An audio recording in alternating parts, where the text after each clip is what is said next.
Hey everyone, welcome back to the channel.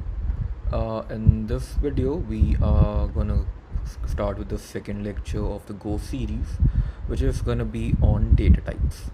Now, if you have ever worked with programming languages before, you know data types are something that store certain values. It could be of type string, which is basically some couple of characters put together. It could be some integer, it could be some boolean value, anything, right? And these are the building blocks that you need if you ever want to store certain things in your code, if you want to modify things in your code, right?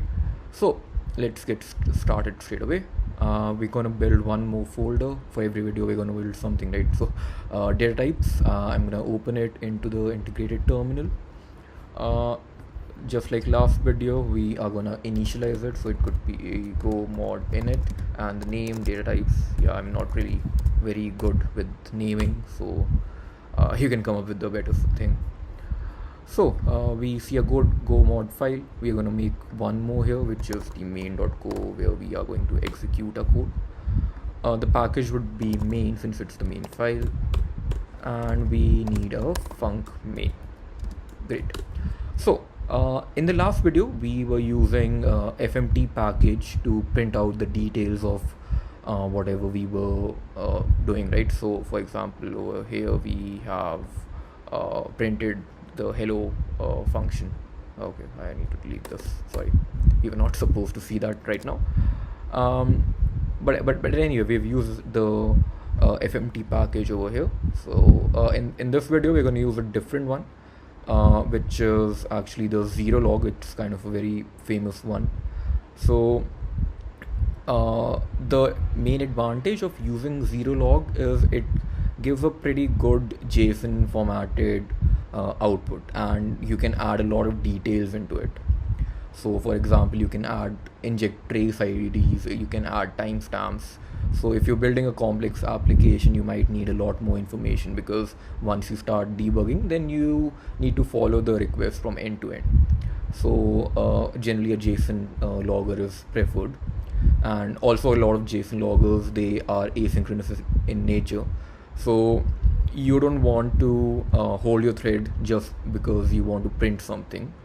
So that's also why generally things like fmt or print statements in C++, print statements in Python, these are not generally used in production. So I'm just gonna quickly install it. So whenever you want to install any dependency, you use commands like this. You can find them in the official documentation. I'm gonna go ahead and install it, and if you want to use fmt, that's still fine. I'll show you how to write the same print statement with fmt as well. It's pretty straightforward, but I want to tell you guys that, show you guys basically that logger is generally the standard production practice. So let's start with our first data type. So there's couple that we will cover in this video. One is string, then there's int, there's float, there's bool.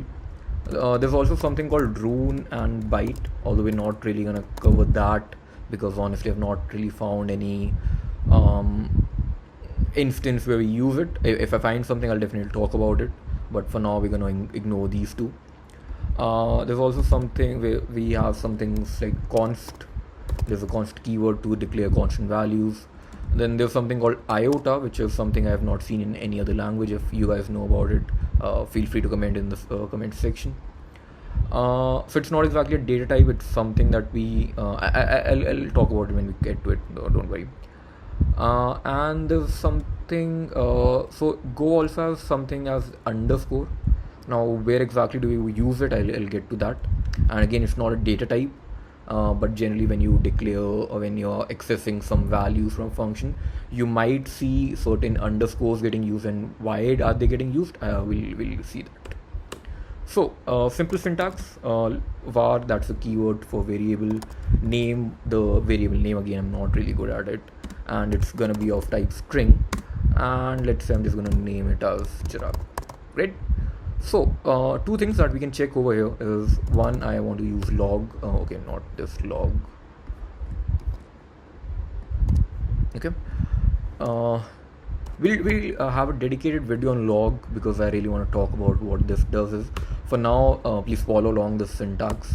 So what info means, basically logger has certain um, uh, levels of logging. So you don't want to log everything in every environment, so you can restrict it to so for example, you only want to print out informational logs in a certain environment. You want to print only, let's say, error logs or warnings. So in production you may not want to print everything that is having this information. You might only want to add warning or errors because you want to see the most critical things. It's up to you how you want to set it, but generally these are the levels of logging that a logger provides.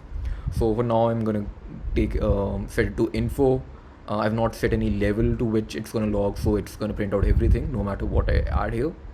But I'm using info because this is something I just want to print, just some information that I want to print, so that's the reason. And message f, again message f you've already seen. We're gonna write name is let's say %v, and data type is percentage, and you add a capital T which will tell you the data type. We are gonna add the name variable over here, and since we're printing two things, since we need two variables, so name and name. Great. So now let's try to run the file and see what the outcome is. Oh, I didn't save it, my bad. Great. So as I said, it prints a lot of things like level is information, time is whatever the right time is right now, message is what we added, and you can see the data type is string. So as you can see, it's a JSON formatted thing. That's the reason I chose this logger. And in the series we'll see how we can inject more information to this, because this is the standard that they provide in the logger library, but we can inject a lot more over here, and yeah, we'll get to that. Okay, so now let's try to declare a number, and it's going to be of type int. Now int, as you can see, provides a lot of things. It provides int 16, 32, 64, 8, unsigned ints, pointers, etc. I'm just gonna use int 8 for now, and I'm gonna set it to 127. 127 is the highest number you can assign to int 8, because int also takes negative numbers. So basically this lies between minus 127 to 127. That's so it's basically a range of 256 numbers. Again, we're gonna do the same thing. We're just gonna print it out, see what the data type is. Num is this, and okay.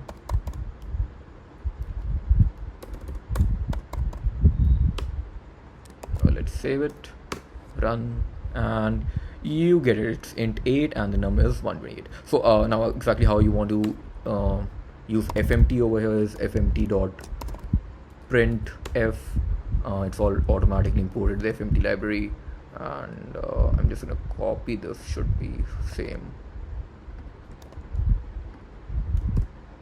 Okay, and let's run it. Yep, num is 127, data type is int. So you see that it's missing this level of information, and it doesn't look very clean, right? So that's the reason I prefer logger. And again, this is pretty much the standard for most of the production applications. So but anyway, if you want to use fmt, go ahead with that. It's the same thing. Whatever we are writing over here, you can just write here. I'm just going to delete this for now. Great. Okay, let's go back to let's try to declare a boolean. So now one thing is, like, you don't want to lets the type get inferred. So basically what I mean by that is, I don't want to write var this keyword again and again, and I don't want to write the data type again and again. So what I can just do is I can just type something as flag, and what I'll do is I'll use a different operator, and I'll say true. My bad. True. Okay. Declared and not used. Okay, fine. And I'm just gonna copy this. So this is actually what you'll see in most applications. No one really uses a var keyword and the data type unless explicitly required for some use case.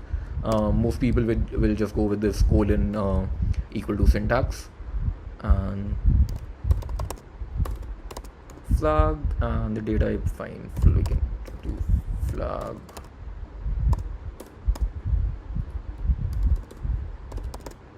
Cool.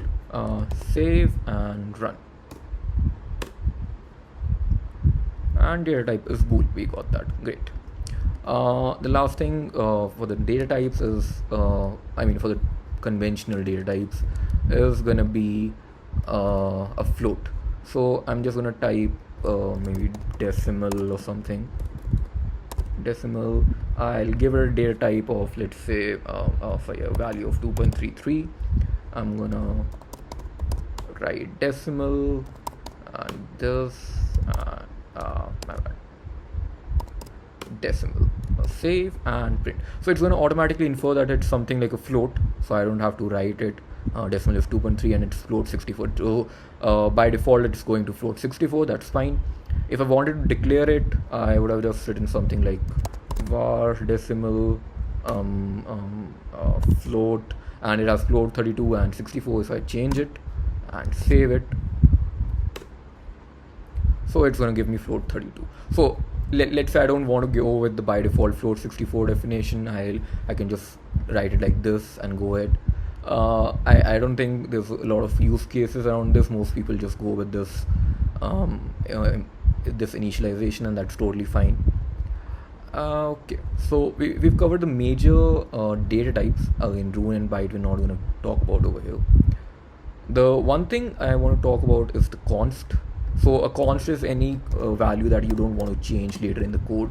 So for example, if you want to declare pi is equal to, let's say, 3.14, and that's pretty right, pi's value won't ever change. And now if I try to write pi is equal to, let's say, 5, it's going to give me error, cannot assign pi, because again it's a const. So but what I can do is I can just log it and show you the value. I'm just going to comment this out for now. Let's say pi, and I'm gonna say pi, and I'm gonna say pi. Great. Clear and go run. So it's pi and the data type is float 64. Again, we saw it generally goes to float 64. Okay, one more thing before we move on is the default values. So if I declare a variable, let's say var name string, var num int, and let's say var flag bool. Now what's the default value that it sets to? I was going to give this as a homework assignment. Let's talk about it right now. Okay, let's say name. Okay, I don't think we need the data type anymore. Let's just stick to this.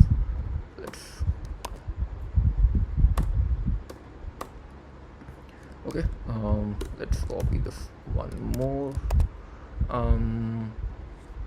Num flag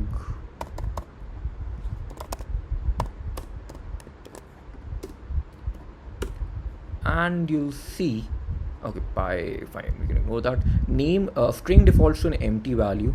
Again, kind of obvious, I guess. Num integer defaults to a 0 value, and flag or a boolean also defaults to a 0 value. So kind of every integer that you declare, every variable that you declare and you don't use, it goes to a 0 value. For string, there is 0 value is a empty string, so that's why it went there. Okay, this part I think we can delete. Okay, I'm just gonna comment it out. I'll push this code to GitHub so you guys can check it out later. And okay, iota is something again I've not really seen getting used a lot, but it's kind of cool. I've not seen it in any other language, so I'll talk about it here. So let's say I want to declare a series of variables which are in a serial order. For example, if I try to define certain levels like beginner, intermediate, and advanced, so I can say that beginner is maybe level 0, intermediate is level 1, advanced is level 2. So instead of defining these numbers, I can just do something like beginner is equal to iota. And what I'll do is I'll just intermediate and advance.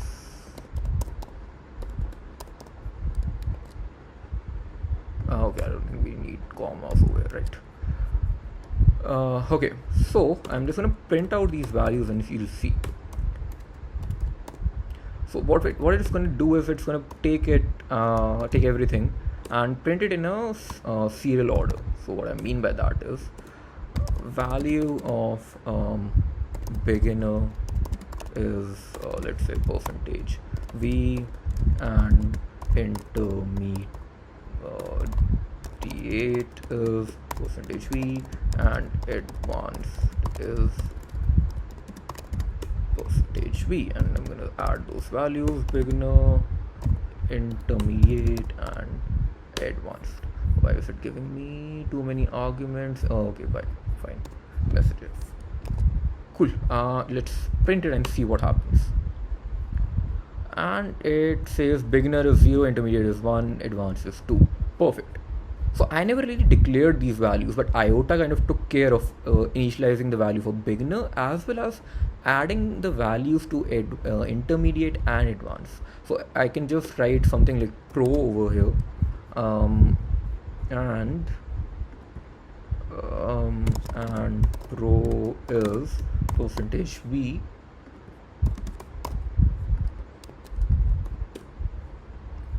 and it automatically assigns it. So if you have any case where you want to assign values in a serial order, so and you don't want to assign the numbers, right, you just, because that kind of takes away the flexibility, you just want to let the code take care of everything. So at that point you can try to use iota and define the numbers. Again, I've not really seen this gets used a lot, but it was a cool thing that I found in Go, so I just wanted to talk about that. And yeah, I think for the data types, this is the basic that we have for now. In the upcoming videos, we'll talk more about strings, their operations, arrays, slices, and then we'll move on to if-else conditions, loops, and making functions, etc. I hope you guys liked the video. If I missed anything, please leave it out in the comment section. I'll try to cover it in the next video. And see you next time. Bye bye.